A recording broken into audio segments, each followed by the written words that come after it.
This is section 8.2, graphs of polar equations. And we'll begin with talking about how to plot points on the graphs of polar equations. So let's go ahead and talk about what a solution to a polar equation means. A solution to a polar equation is an ordered pair, r theta, that satisfies the equation. In other words, if you place r and theta into this equation, it would make that equation true. The graph of a polar equation is the graph of all of the solutions to the equations. So our graphs are graphs of solutions. Let's give this first one a try. We have the graph, we're asked to graph r equals 3 cosine theta by plotting points. So what I just did is I just went ahead and came up with various thetas, and these are in radians, pi over 6, of course starting with 0, pi over 6, pi over 4, etc. So let's go ahead and looking at this first one, we have r equals 3 cosine of 0. And of course, that equals 3. Cosine of 0 is 1. So r is equal to 3. And then I have an approximately written right below this in case we need it. Okay, let's go ahead and try pi over 6. Theta equals pi over 6. R equals 3 times the cosine of pi over 6. And of course, that's equal to 3 times root 3 over 2. And that's equal to 3 root 3 over 2. And that is approximately equal to 2.6. You can put that in your calculator and check that. And just moving forward, it's the same thing. R equals 3 times the cosine of pi over 4. And of course, that's 3 times root 2 over 2. We end up with 3 root 2 over 2. And that's approximately equal to 2.1. So now that you can see how to find these values, you could pause the video and go ahead and fill in the rest of the table. I'll go ahead and do that.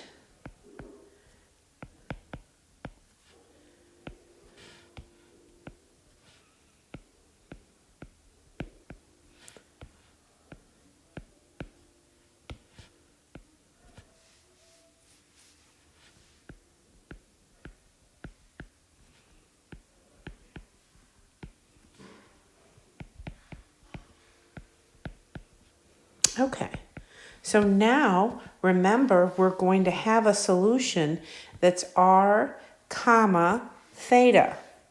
So this point that corresponds to this first point would be 3 comma 0. There's our first point. What would this second point be? This second point would be approximately 2.6 comma pi over 6. So we'll go to pi over 6 and go to about 2.6. And for our third graph, we would have about 2.1 pi over 4. So be around right there. And so forth. I'll just go ahead and continue graphing these. If you'd like to write your coordinates, you can. This is where I'm beginning. Pi over 3, about 1.5. Pi over 2, of course, 0. And negative pi over 6, 2.6. Negative pi over 4 is 2.1. Negative pi over 3 is 1.5. And negative pi over 2, we're back to 0. So there you have it. And there are infinitely many points on this graph of solutions. But here you can see how to graph those. Okay, moving on, we're going to begin talking about circles. And the form, the equations of circles in polar forms, quite interesting. You can have the form r equals to some constant a. And here, your pole is in the center, and it has a radius of the absolute value of a. If you have a circle in this form, r equals a sine of theta, or r equals a cosine of theta. Look at the difference here. The sine of theta, remember the sine of theta is a y value, so you could almost think of this as being symmetric about that pi over 2 pole. But let's just go ahead and read this. We're centered at theta equals pi over 2.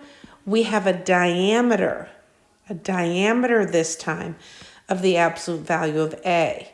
If a is negative, we will have our circle below the polar axis. So it would be down here, okay? And looking at the cosine, as you can see, our center is on our polar axis. We do have a diameter of the absolute value of a. And if a is negative, you guessed it, we would have it on the left side of the pole. Okay. Now we're going to move on to some algebra technique, an algebra technique of testing polar equations for symmetry. So how are we going to test polar equations for symmetry? Very similar to our functions that we would check. So here we are going to, if you can remember, we would replace x with negative x and then see if we would have a resulting equation like f of x. That's very similar here. We are going to replace r theta with r, the opposite of theta. And we are looking for an equivalent equation. We are looking for an equivalent equation. That's what we're looking for each time. We're going to go through these three cases, or these two cases here in a moment, okay? We're going to replace r theta by r times pi minus theta. When this happens, when we're looking for symmetry with respect to the line theta equal to pi over 2. So when we are looking at symmetry with respect to the polar axis, we simply replace theta with a negative theta. But if we are looking at symmetry with respect to the line theta equals pi over 2, which is this line right here, and here is the polar axis, here is what we're looking for in that case. And then we substitute theta with pi minus theta, and again, we are looking for an equivalent equation. If we are looking at symmetry with respect to the pole, we now replace, this is the only time, we replace r with negative r. And we will go ahead and leave theta the same. Now let's look at our cases. If the given substitution does not give an equivalent equation, we have an inconclusive test. We do not say that it is not symmetric. We will say inconclusive. If the test for symmetry fails, we may still have that symmetry. Okay? So in both of those cases, and of course if it is equal to, if we do have an equivalent equation, then of course we can say yes, okay? So here are the two no cases, okay? So if we don't have it, or if the test fails, we still may have it. Keep in mind that there's an infinite number of representations at any given point. So another tool that we have is we could identify the maximum value of the absolute value of r if it exists. And that gives us the distance from the pole of the point or points on the graph that are farthest from the pole. And this can be very helpful when we're graphing by hand or when we're setting up a viewing window. So that is very good information to know if we can see the entire graph. Okay, let's go ahead and give this a try. And we are going to run these three tests. The polar axis here in A, which will be this case. The line theta equals pi over 2. That's going to be this case.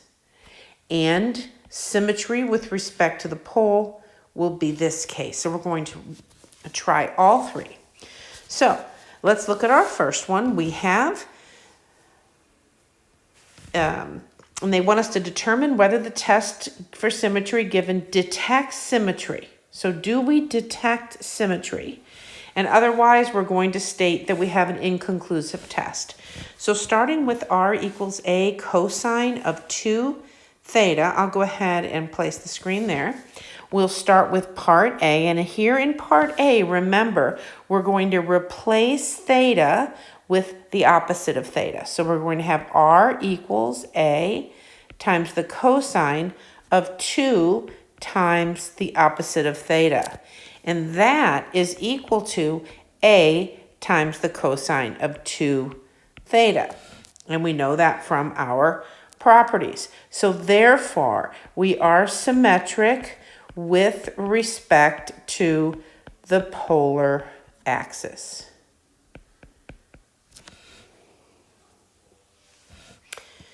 Okay. Now we'll go ahead and try B. Here, we're going to replace theta with pi minus theta. So 2 times pi minus theta. Now remember, we're dealing with the cosine function. So we will be able to go ahead and evaluate that. Here we have 2 pi minus 2 theta. And again, we will end up with just 8 times the cosine. And of course, it would be the opposite of 2 theta because the 2 pi doesn't matter because we end up around the circle again. So 8 cosine of 2 theta, and there we have symmetry with respect to the line theta equals pi over 2.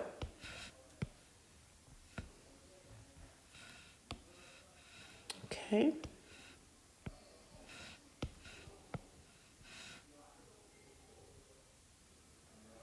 Now, let's look at C.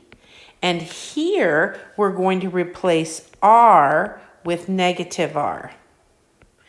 Now, as you can see, we are not going to have an equivalent equation. So this is inconclusive.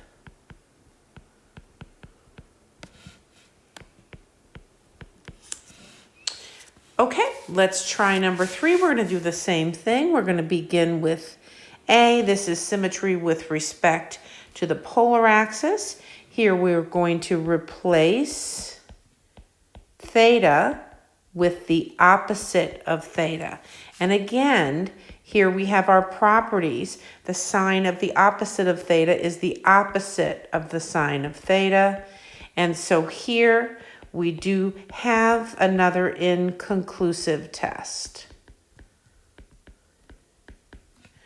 Looking at symmetry with respect to the line theta equals pi over 2, we're going to replace theta with pi minus theta. And as you can see here, we'll end up with 4 plus 4 sine of theta. One of our properties, we have the sine of theta minus pi minus theta. That's the same as sine of theta.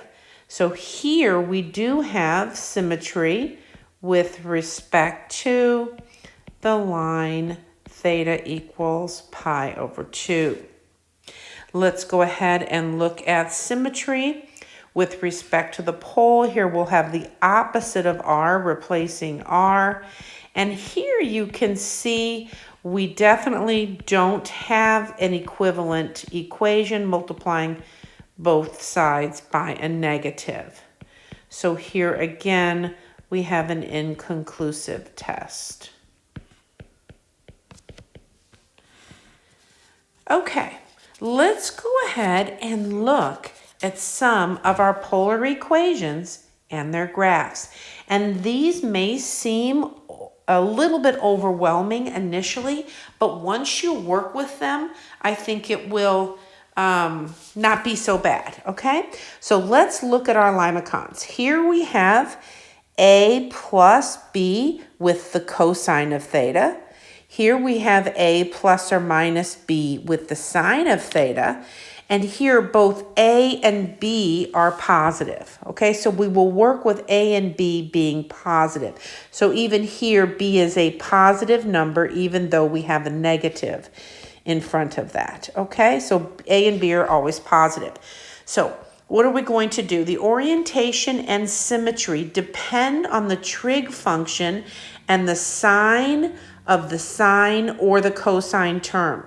Okay, so if we have symmetry with respect to the theta equals pi over 2 axis, here's what we have.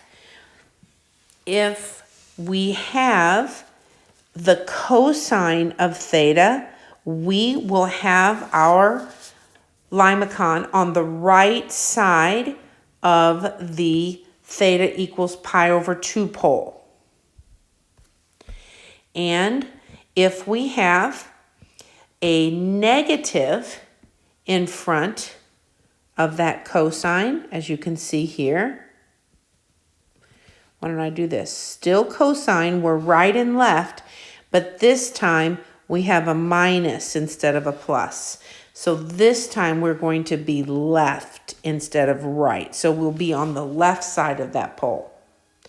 Okay, sines, when we have the trig function sines, we will either be above or below our polar axis.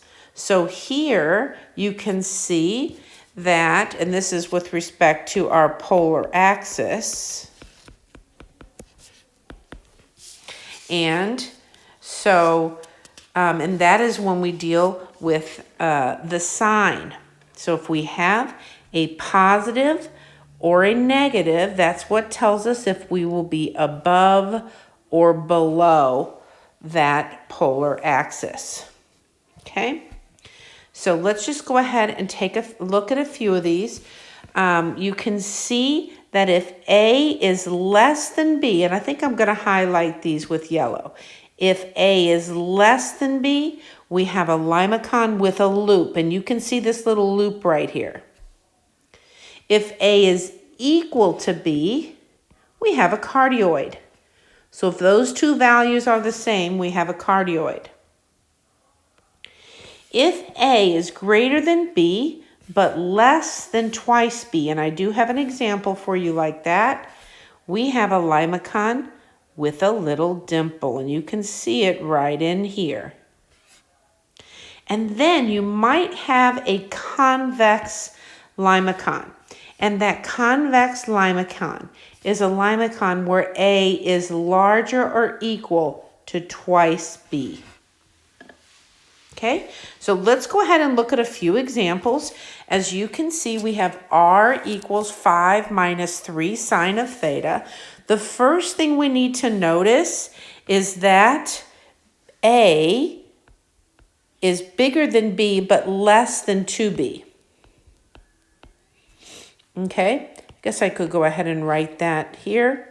So in this case, of course, we have a limacon with a dimple. And this will be down due to this negative. So this will be below our polar axis, that large part of it. Okay, let's go ahead and look at this next one. With this next one, you can see that A is less than B, right? Here's A, here's B. Okay, so when A is less than B, here we have a limacon, and here our limacon has a loop. And this will also be down due to this negative. We have another case with a negative and of course the sign. So all of these with the sign as the trig function will either be up or down, and all of these of course are down. I did not mean to highlight that whole thing. I just want to highlight that negative. And now as you can see, A is equal to B. So in this case, we're going to have a cardioid. And this cardioid is also going to be down due to that negative. Okay, so let's go ahead and try one. What do you notice here? We're dealing with a cosine, so we are either going to be on the left or the right side of theta equal to pi over 2. So we're either going to be on the right or the left side of it. So let's go ahead and notice that A is equal to B. So in this case, with the cosine, we are going to have a cardioid. And since this is a negative, we are going to have a cardioid on the left side of the theta equals pi over 2 side. Okay? So we're going to be on the left side over here.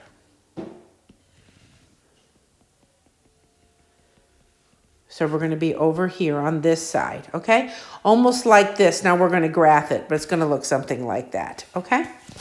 So first things first, let's go ahead and talk about plotting some points and see if we can get a good look at this. The first thing I'd like to look is at the maximum value. We talked about that already, and that maximum value is going to be equal to 6. And where do we find that 6? Well, let me show you. If I make a little table of theta, pi over 2, 2 pi over 3, 3 pi over 4, 5 pi over 6, and pi. If I make a little table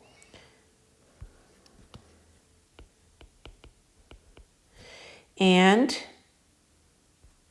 we go ahead and have what r would be equal to here.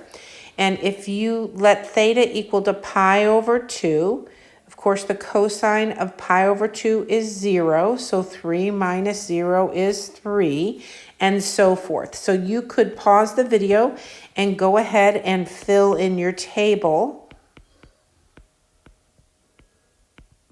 And that's about 5.1.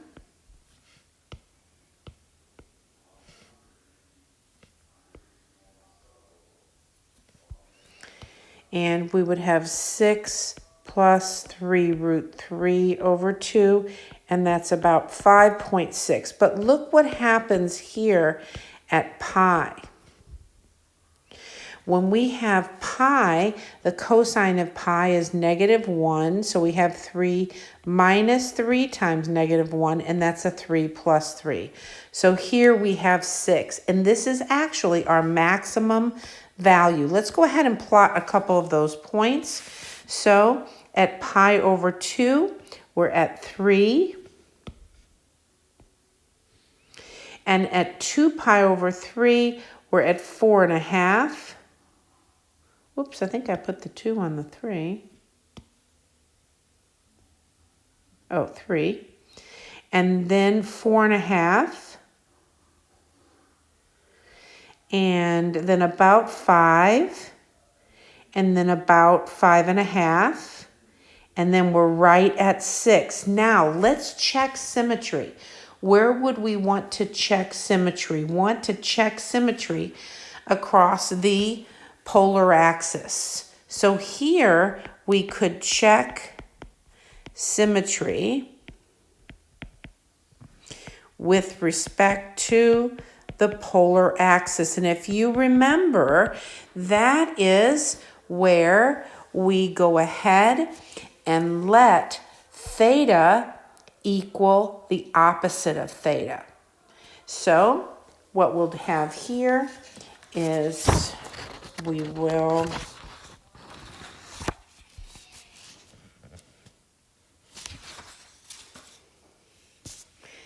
have r equals 3 minus 3 times the cosine of the opposite of theta.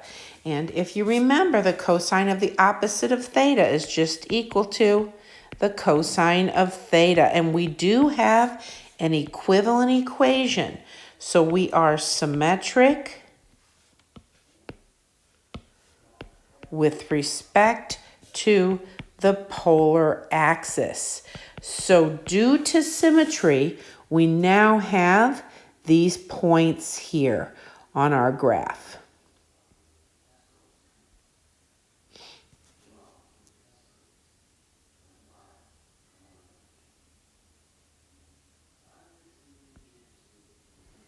And then we'd have what, 3.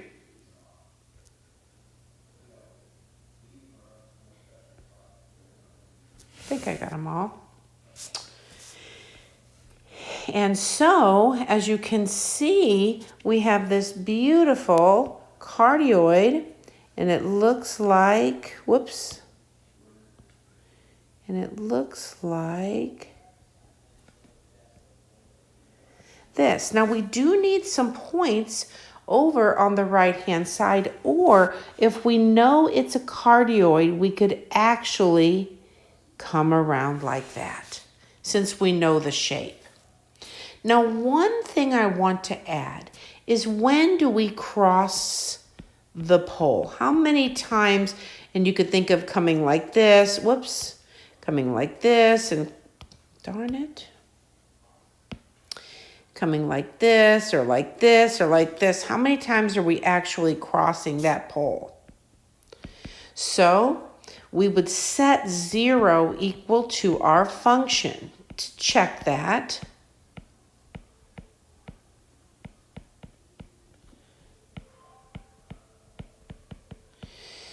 And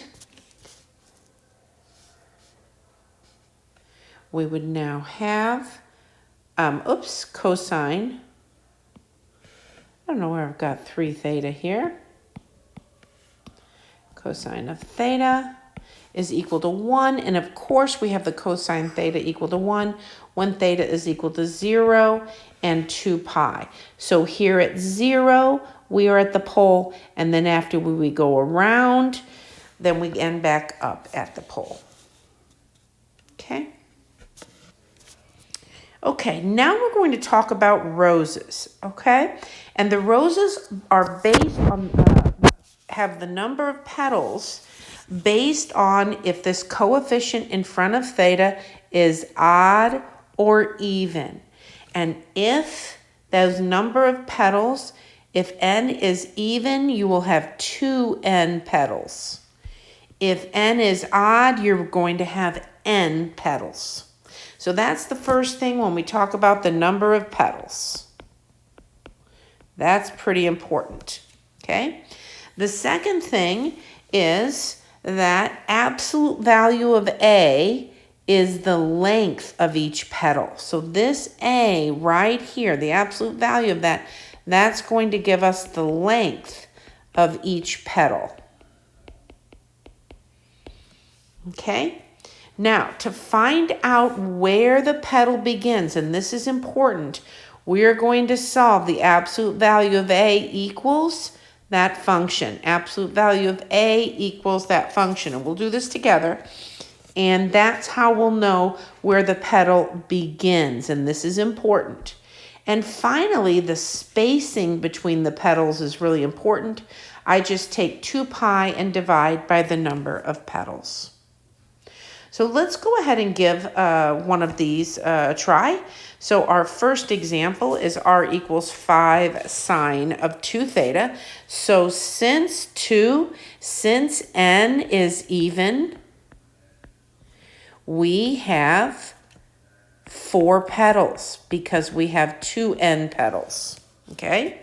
Now, each petal is spaced apart by 2 pi divided by 4, divided by that n, and that's pi over 2. So our petals are spaced apart by pi over 2. That's going to be important.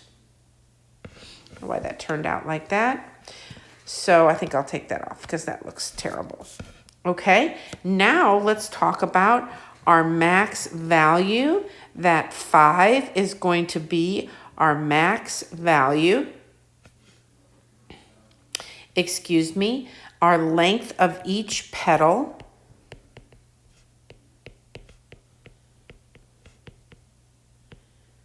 is going to be equal to 5. Okay, so that's the length of each petal.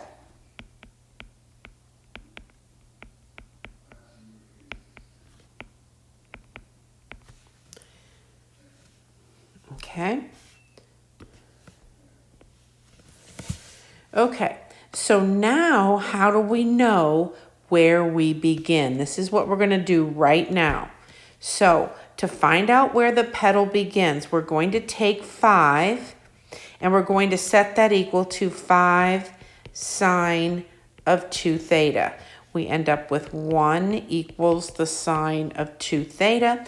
And of course, the sine of this angle, the sine of 2 theta, equal to 1 happens when 2 theta is equal to pi over 2, when this angle is pi over 2.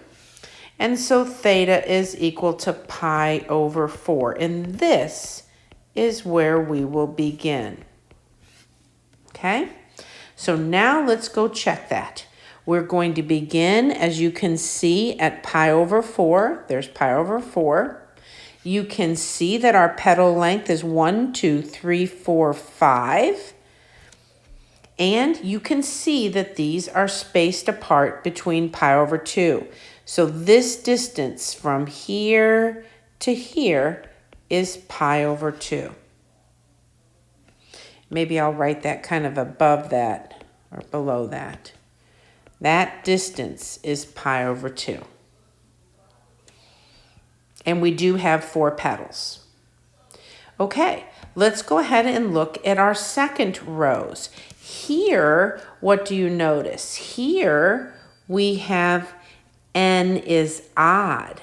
And so in this case, we're going to have that number of petals. So we're going to have 3 petals, and each petal is spaced apart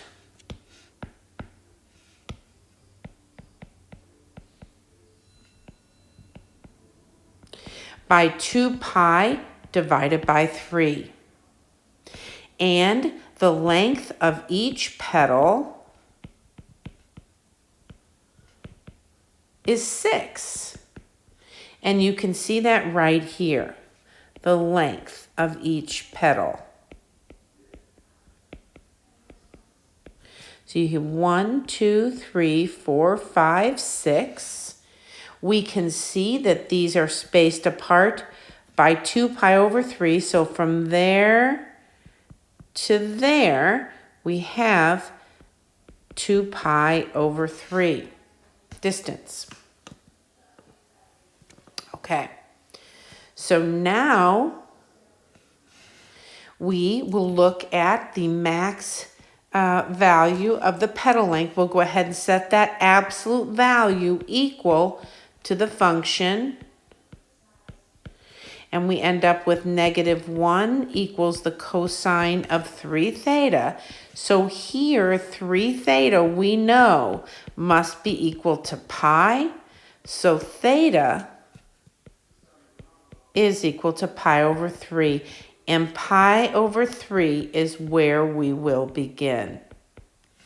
And that's where we began. Okay. Now, let's go ahead and take a look at this next part. graph r equals 4 sine of 3 theta. So as you can see, 3 is odd, so we are going to have 3 petals. The length of each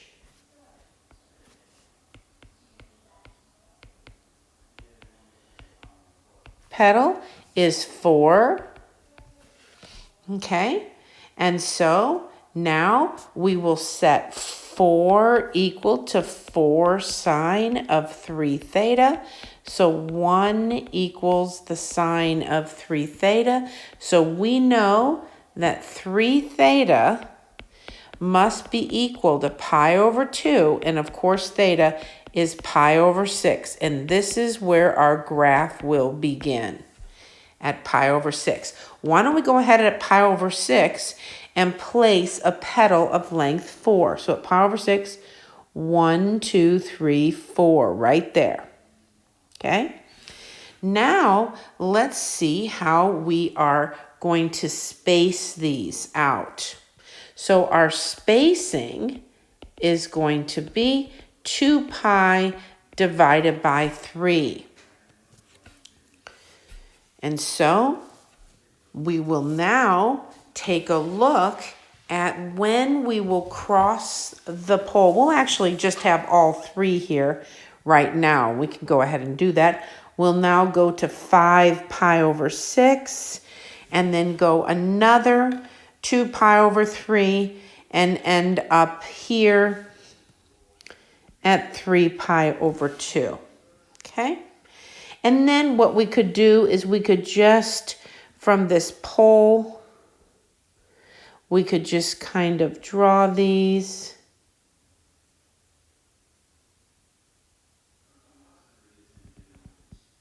Petals like that. Now, what did you notice? Did you notice that I went through the pole several times? So if we're going to talk about when we cross the pole, what we should do is set our function equal to 0. So we end up with 0 equals the sine of 3 theta. So we know that 3 theta is going to have to equal 0. And then we will move around from 0, pi, 2 pi, 3 pi, and so forth. So that's when we will cross the pole at theta equal to 0, pi over 3, 2 pi over 3, pi, etc. And that's when we will actually cross the pole. And those are those times where you see me go around here. And so this was 0, and then we come around and have pi over 3, and come around and have 2 pi over 3, and come around and have pi. So it should kind of make sense when we say when we cross the pole. Now let's take a look at lemniscates. And these have a little bit different form. As you can see, we're going to have r squared given to us. And so our lemniscates, when they use r squareds, a lemniscate is a figure 8 graph, okay? So we're going to look like an infinity sign almost, okay?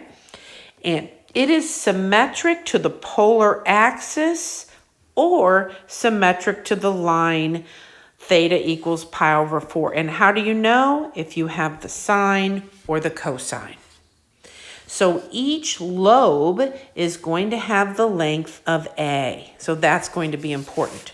So let's go ahead and take a look here. Here we have that this is equal to 5 squared times the cosine of 2 theta. So 5 is going to be the length of each lobe is going to be 5s. And you can see 1, 2, 3, 4, 5. And we are symmetric to the line, to the pole, since we have a cosine function.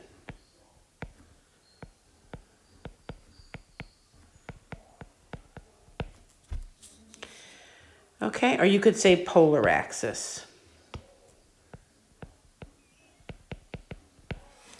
Okay, let's go ahead and take a look at this next one. We have r squared is equal to 8 squared times the sine of 2 theta. Since we have the sine function, we are going to be symmetric with respect to the line theta equals pi over 4. So here you can see theta equal to pi over 4. And we are going to have the length of each lobe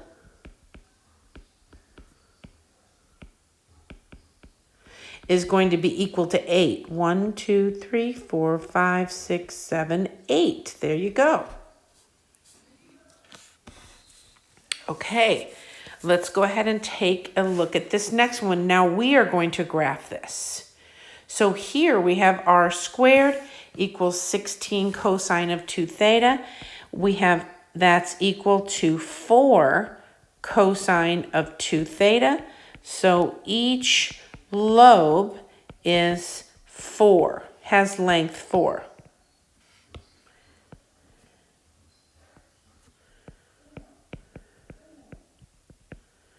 Okay, so that's going to help us. What are we going to be symmetric across? We have the cosine function.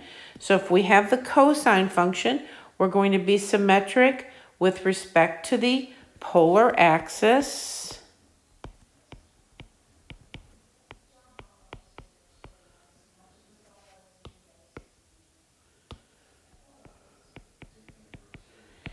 Okay, and we can also see how many times we cross the pole. We can go ahead and do that in a minute, but let's plot this first. So we have a length of 4, 1, 2, 3, 4. 1, 2, 3, and then we have 1, 2, 3, 4. And as you can see, we're going to come around like this. And there you have it. It's probably a little bit wider than that, so it probably looks more like that. And so yeah, so we can see how many times we cross the pole here, and we can go ahead and set 0 equal to 16 cosine of 2 theta.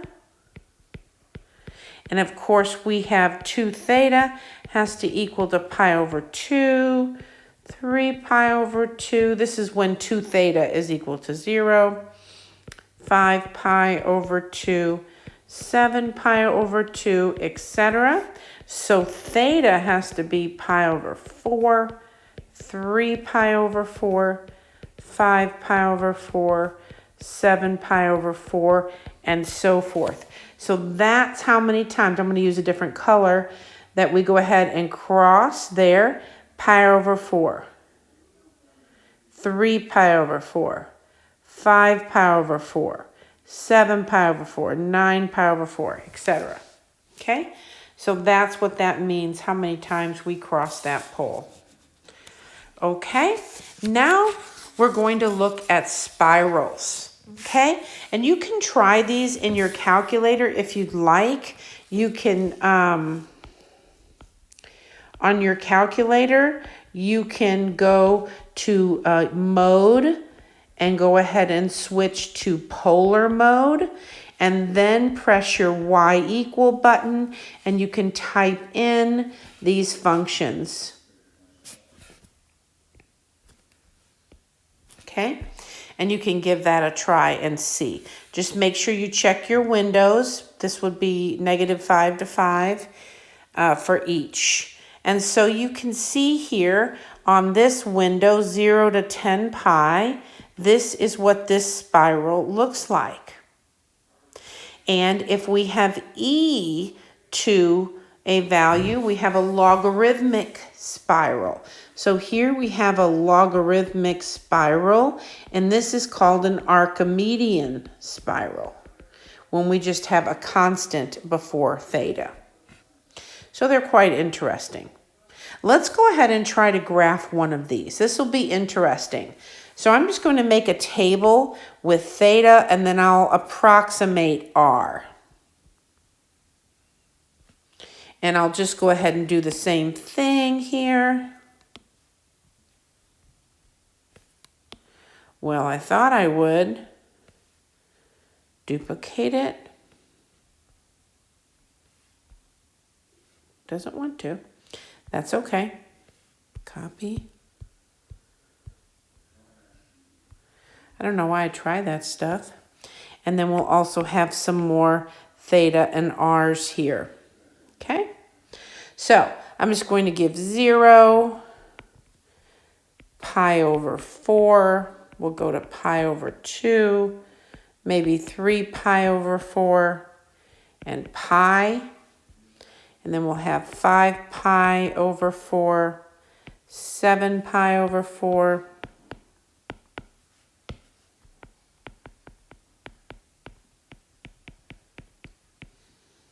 and then 2 pi, and we could keep going. We can have 9 pi over 4, 5 pi over 2, and so forth. Okay? So let's go ahead and get these R values. If you want to put this in your calculator and find these values, I'm going to go ahead and give these to you, and these are approximate values of R. So we have 0.3, 0.6, 0.9, 1.3, 1.6, 2.2, 2.5, 2.8, and 3.1. And you could keep going, but let's just see what this looks like. So when theta is equal to 0, we're at 0. And at pi over 4, we're at 0.3. So not even at 1 yet, so about right there. And then pi over 2, we're at 0.6. And 0.9 at 3 pi over 4, so almost to 1. And then pi, we have 1.3. And then 5 pi over 4, 1.6. And then 2.2 at 7 pi over 4.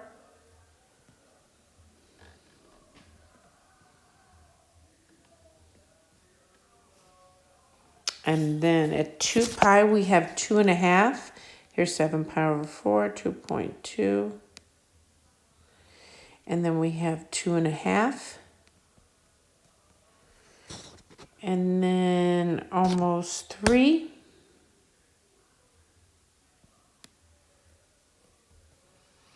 And then about 3.1.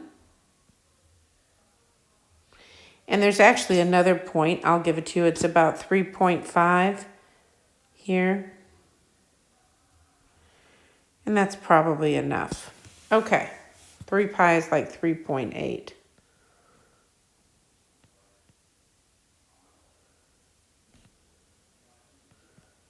Almost to 4 there. Okay. So you would just connect these.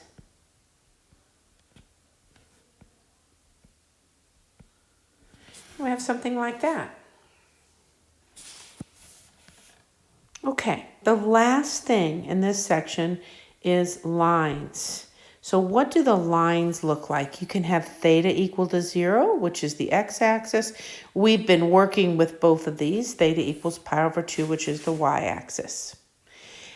Theta equals A. It is a line through the origin.